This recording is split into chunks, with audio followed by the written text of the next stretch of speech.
এখন আমরা হিসাব বিজ্ঞানের ডেবিট নোট নিয়ে আলোচনা করব যে ডেবিট নোট আসলে কি। সবাইকে স্বাগত, আমি হারুন আছি আপনাদের সাথে। আপনারা দেখছেন স্কুল বুক 360। স্কুল বুক 360 একটি education and knowledge sharing channel.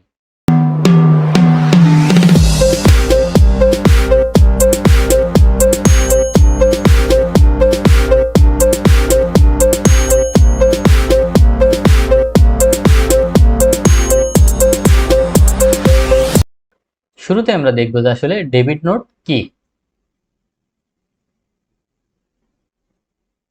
Debit note তৈরি করা হয় যখন কোনো ক্রয়কারী প্রতিষ্ঠান বিক্রয়কারী প্রতিষ্ঠানের কাছে কোনো পণ্য ফেরত পাঠায়, তখনই ডেবিট নোট তৈরি করা হয়।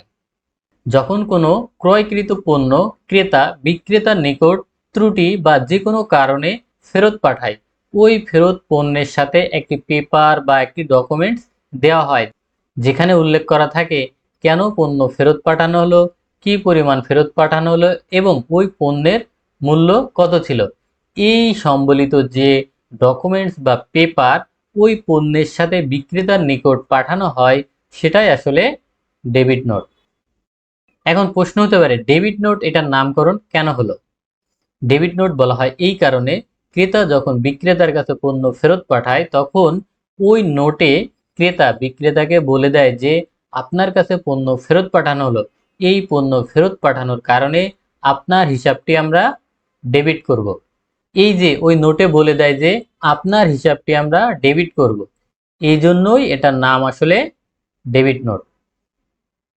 আমরা যখন ক্রয় ফেরত জাবেদা করব, তখন আমরা ক্লিয়ার পিকচার পেয়ে যাব যে কিভাবে ডেবিট নোট হচ্ছে এবং কিভাবে আমরা বিক্রয়কারী প্রতিষ্ঠানের হিসাবটি ডেবিট করছি।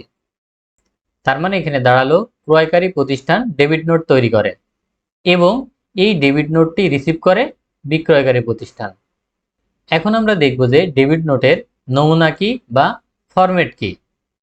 প্রথমে ডেবিট নোটের একটি নাম্বার আছে এবং কোন তারিখে পণ্য ফেরত পাঠানো হলো সেটা উল্লেখ আছে, কে ফেরত পাঠালো অর্থাৎ ক্রয়কারী প্রতিষ্ঠানের নাম উল্লেখ থাকে, কার কাছে ফেরত পাঠানো হলো অর্থাৎ বিক্রয়কারী যে প্রতিষ্ঠান তার নাম বা অ্যাড্রেস এখানে উল্লেখ থাকে, এবং ক্রয়ের সময় যদি কোনো চালান নাম্বার বা কোনো সূত্র থাকে সেটারও এখানে উল্লেখ করে দেয়। এরপরে আছে ক্রমিক নাম্বার, অর্থাৎ কোন কোন ধরনের পণ্য ফেরত পাঠানো হলো সেটার একটা সিরিয়াল নাম্বার এখানে উল্লেখ আছে। এরপরে উল্লেখ থাকে যে মালের বা পণ্যের বিবরণ, অর্থাৎ কি কারণে পণ্য ফেরত পাঠানো হলো সেটা উল্লেখ থাকে। এখানে জামদানি শাড়ি ছেঁড়া হওয়ার কারণে ফেরত পাঠানো হলো, কত পিস? 10 পিস, প্রতি পিসের দাম কত? 1300 টাকা। তার মানে এখানে উল্লেখ করা হলো যে এই যে পণ্য ফেরত পাঠানো হলো, কি কারণে ফেরত পাঠানো হলো, কত পিস ফেরত পাঠানো হলো এবং প্রতি পিসের মূল্য কত। তারপরে থাকে এই যে পণ্য ফেরত পাঠানো হলো, সেই পণ্য ফেরত পাঠালে মোট মূল্য কত এবং সেখানে কোনো কারবারি বাট্টা বা ছাড় ছিল কিনা সেটা উল্লেখ থাকে। কারবারি বাট্টা বাদ দিয়ে যে নিট অ্যামাউন্ট থাকে, এটাই আসলে ফেরত পণ্যের মূল্য, সেটা এখানে কথায় লেখা আছে। এই যে পণ্য যে ফেরত পাঠালো অর্থাৎ ক্রয়কারী প্রতিষ্ঠান, তার রেসপন্সিবল পার্সনের এখানে একটা সিগনেচার থাকতে হয়।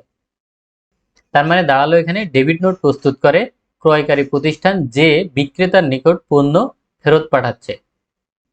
আজকের মতো এখানে শেষ করব, তবে যাচ্ছি কিন্তু যাচ্ছি না, আবার আপনাদের সাথে দেখা হবে।